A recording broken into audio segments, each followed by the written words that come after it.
Muy buenos días tengan todos ustedes, bienvenidos otra vez a esta clases online que tenemos.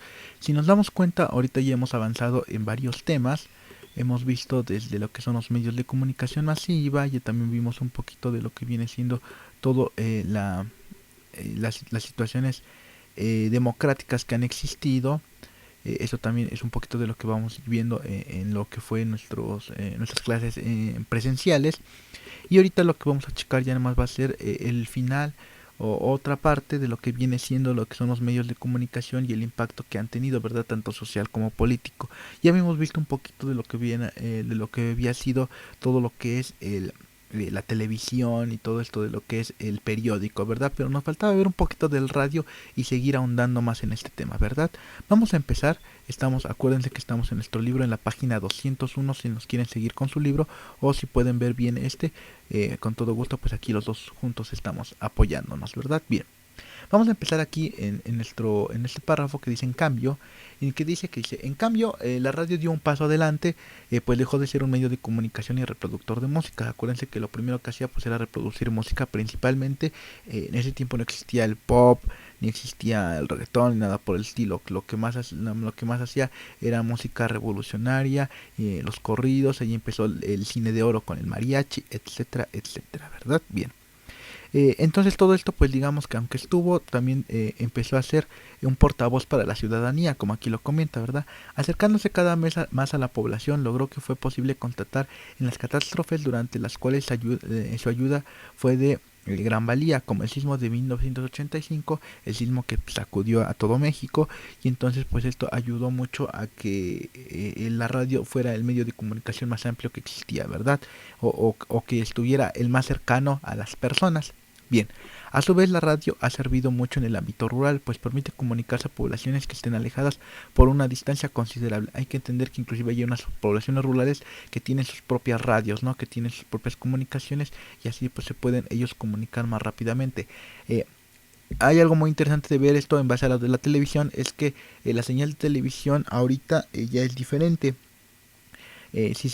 Anteriormente lo que hacía era anteriormente lo que hacía esta televisión era, ¿cómo se podría comentar? Mandaba la misma señal que manda la radio, ¿no? La televisión mandaba la misma señal, solamente que la televisión mandaba dos señales, una de video y otra de audio. Si se dan cuenta, la que llegaba primero casi siempre era la de radio, ¿no? Inclusive cuando se llamaba por teléfono, por los telejuegos o lo que sea, comunicaba más rápidamente por el audio. Inclusive las señales que suceden dentro de la llegada a la luna y todo eso que se manda por señales de radio. Es muy potente esa señal, ¿ok? Sin embargo, pues aunque es muy potente, la calidad no es tan amplia como se podría ver. Por eso hemos cambiado de lo análogo a lo digital, ¿verdad? Bien. El cine a su vez fue parte importante de las generaciones de la identidad nacional audiovisual, característica de la primera mitad del siglo XX. Por este motivo, durante la época de oro tuvo un apoyo gubernamental sin precedentes, lo cual a su vez trajo inversiones a empresarios tanto nacionales como extranjeros. Hay que entender que también existían muchos tipos de como podemos comentarlo, de situaciones en otros países, la Guerra Fría, existían varios conflictos y entonces muchos cineastas de Estados Unidos o de otros países, franceses también, empezaron a llegar a Estados Unidos y empezaron a hacer aquí las películas. Por eso si se dan cuenta, la forma de la cámara, la forma de la fotografía que existe es muy diferente a lo que se hacía anteriormente. Cuando las cosas comenzaron a hacerse mejor, o cuando las cosas empezaron a ir mejor en otros países, ellos se fueron y entonces por eso quedó como que esta época de oro en el cual el cine era muy bueno, ¿verdad? Bien. La década de 1980 supuso un reacomodo en los medios de comunicación masiva y su relación con el gobierno. El presidente Miguel de la Madrid trató de componer las relaciones con los medios. Por su antecesor López Portillo no había hecho un buen trabajo en ellos. De la Madrid crea el sistema de comunicación social del gobierno federal, en lo que fortaleció la participación del gobierno. Así apareció el Instituto Mexicano de la Radio, el IMER, el Instituto Mexicano de Cinematografía, el IMCINE, que todavía existe, y el Instituto Mexicano de Televisión, el IMEVISIón, tres nuevas e instituciones gubernamentales en el ramo de la comunicación. Si nos damos cuenta, pues ya empieza a haber toda esa institucionalización de lo que viene siendo todas las formas de comunicar, ¿verdad? Tanto de la radio como del cine, como de la televisión, ¿verdad? Hay que entender que pues en el periódico pues ya existían, ¿no? Ya existían otras formas y que este inclusive ya no estaba como que tanto también en el foco, ¿verdad? Se iba avanzando. Bien, pasamos de página, por favor. Nos vamos a lo que sigue. Y dice, el 19 de septiembre de 1985 la sociedad mexicana vivió una situación muy difícil. La catástrofe que ocasionó en la Ciudad de México un fuerte sismo fatal para miles de familias, el derrumbe de multifamiliares, hospitales, hoteles, entre otros edificios, dejó una cifra oficial alrededor de 10.000 muertos. Esto ocasionó que la población se sirviera de los medios de comunicación masiva como vehículo para la organización de la sociedad civil ante un desastre y para la comunicación directa entre las sociedades, organizaciones no gubernamentales y el gobierno mismo. Antes no existían redes sociales, para fácil. Entonces, ¿de qué otra forma se estaban comunicando? Pues en base a estos medios de comunicación masivos, ¿verdad? Bien. En esta ocasión la radio fue el medio más eficaz, como lo habíamos ya comentado anteriormente, tendió los lazos de solidaridad entre la sociedad civil y se posicionó como un factor social y político organizado a la población civil en redes de contribuir a la recuperación. Luego del desastre se evidenció así la ineficacia y la distancia entre la sociedad civil y el gobierno. Antes, cuando, a ver, vamos a dejarlo bien y claro, cuando ahorita ya existe una catástrofe, digamos un sismo, digamos a lo mejor un tsunami, digamos ahorita como puede existir situaciones biológicas, existe algo en México llamado el plan DN3, ¿ok? Ese plan sirve como protocolos que se deben de ir siguiendo para que la situación no pueda ocurrir a más. Antes no existían estos protocolos. Cuando fue el 19 de septiembre de 1985, cuando fue el sismo, no existía ese protocolo y por lo tanto las personas no sabían qué hacer y el gobierno tampoco, ¿verdad? Entonces en ese momento fue cuando se empezó a idear que todos los militares fueran a ayudar, que todos los marines fueran, que todas las personas contribuyeran a algo, que ciertas instituciones estuvieran especializadas, pero después de ello esto los agarró a todos de sorpresa y por lo tanto no existía este protocolo de ayuda ciudadana o de rescate, ¿verdad? Hay que entender eso bien claro. Lo vuelvo a repetir, hasta después de ese sismo se empezó a implementar el plan DN3, ¿ok? Eso inclusive hasta ahorita todavía se ha visto y que anteriormente se han visto las noticias, se ha comentado que se está utilizando el plan DN3 para las ocasiones del coronavirus que están sucediendo ahorita, ¿verdad? Para fácil. Bien. La televisión cumplió sus funciones similares a las de la radio, además logró enlazar comunicaciones entre personas de la Ciudad de México y sus familiares con los estados de la República o hasta en Estados Unidos. Se dan cuenta, el ámbito de la televisión ya era demasiado grande. En tanto, el periodismo independiente sufrió un cambio, se volvió aún más crítico y exigió cuentas a los gobiernos, asociándolos a la sociedad civil después de un desastre. Esto se dio como un paso más para la democratización del país que se había iniciado en 1968. Bien. Las señales de radio se dividen en amplitud modulada y en frecuencia modulada. Hay que tener en cuenta que cuando ustedes han visto un radio siempre va a haber AM o FM. Si se dan cuenta, esas son las señales de radio que existen. La amplitud modulada se refiere a la modulación de la onda radiofónica y la frecuencia modulada a la repetición por segundo de la onda portadora. La AM está más expuesta a las interferencias eléctricas que causan un ruido llamado estática. En cambio la FM no produce estática, pero solo se puede propagar de manera recta. Hay que tener en claro esto, que inclusive en nuestros celulares, que inclusive en algunos, ¿cómo se podría llamar? En algunos radios solamente da la FM. ¿Por qué? Porque es la que puede portar más amplitud, ¿verdad? Sin embargo la AM solamente está como que en ciertos sectores, ¿verdad? Son más pequeños, ¿verdad? Bien.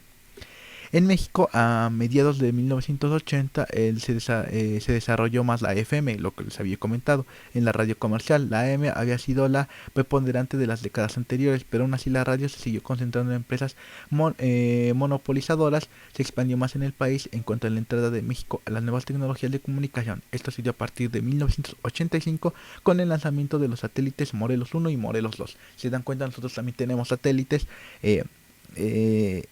¿Para qué? Para estas situaciones de radio, ¿verdad?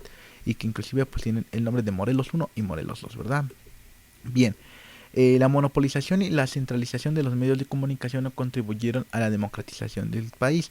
El carácter comercial de los medios los ha obligado a no ser objetivos y a tener una preferencia en cuanto a los medios políticos, institucionales, gubernamentales y empresas. Otro aspecto que hay que destacar en el sensacionalismo de la información, la cercanía que ha habido entre los dueños de los medios de comunicación y políticos del partido del poder propició una relación de dependencia y subordinación con el gobierno, lo que habíamos comentado, ¿no? Las personas ven esto, entonces las personas pueden ser influenciables en esto. Por tal motivo ponen sensacionalismo algunas noticias y algunas las ponen o las censuran más fácilmente, ¿no? Y esto hace que tenga entre el gobierno y las dependencias o las empresas que tienen estos medios de comunicación pues tengan una mancuerna, ¿no? Y que esto pueda hacer que prácticamente pues veamos lo que ellos quieren que veamos, ¿no? Es lo que habíamos comentado inclusive en el 68 cuando sucedió lo de la matanza de Tlatelolco, o lo que había sucedido inclusive con lo que vimos poquito a poquito de lo de Andrés Manuel López Obrador y Enrique Peña Nieto, etcétera, etcétera. Ok, bien. La llegada del Internet, hasta aquí vamos a empezar ahora sí a hablar del Internet, a la vida cotidiana supuso otro cambio en la dinámica de los medios de comunicación. La información se volvió más inmediata, pero a la vez fugaz, y se abrieron canales múltiples en fuentes de información, aunque con el peligro explícito de no ser veraces y ser más parciales aún que los medios de comunicación tradicionales. Lo que habíamos visto, ¿no? Que existen ya un sinfín de de noticias y que algunas son relevantes, otras no, y que es ahora ya una sobreexplotación de noticias que puedan existir, ¿verdad? Bien. Las tradicionales de uso mayor entre los jóvenes, que nosotros lo utilizamos más, ¿no? Y yo todavía me considero joven. Un riesgo de este tipo de tecnologías es que a veces resulta difícil verificar la fuente y la autenticidad de la información. Además, tienden a ser propagadoras de conductas negativas, de hábitos de consumo o de retos para ser aceptados por los usuarios. Las relaciones personales se han transformado en relación a través de un aparato electrónico. Esto se ha llevado a cambiar de manera de socializar, estudiar y de divertirse en el mundo, ¿no? Lo que habíamos dicho es un paso ya significativo ante los nuevos medios de comunicación. Bien. El Internet también introdujo el uso de las redes sociales como fuente de comunicación. Su uso se masificó y propició que los medios tradicionales de comunicación masiva abrieran canales de información y comunicación en las redes sociales. Aunque la falta de regularización y legislación mundiales en las redes sociales ha provocado que la información personal que se vierte en las redes y que pone en evidencia el comportamiento de la gente sea utilizado por el gobierno o por empresas de mercadotecnia. Esto es dedicado pues a que ellos les resulta fácil tener acceso a información sobre los lugares que visita la gente, sus gustos musicales y culturales, su relación sentimental o laboral, así como sus documentos como correos, fotos y videos, lo que transgrede la privacidad de las personas. Hay que tener claro aquí. Hay una frase muy interesante que dice: cuando algo es gratis, tú eres el producto. ¿Esto qué quiere decir? Que nosotros cuando estamos en Facebook, en Instagram y todo esto y queremos ver algo y luego nos dicen es que esto necesita un permiso especial, y entonces la tal aplicación va a entrar a tu cuenta y va a ver tus usuarios, tus mensajes y todo esto, y nosotros le podemos aceptar.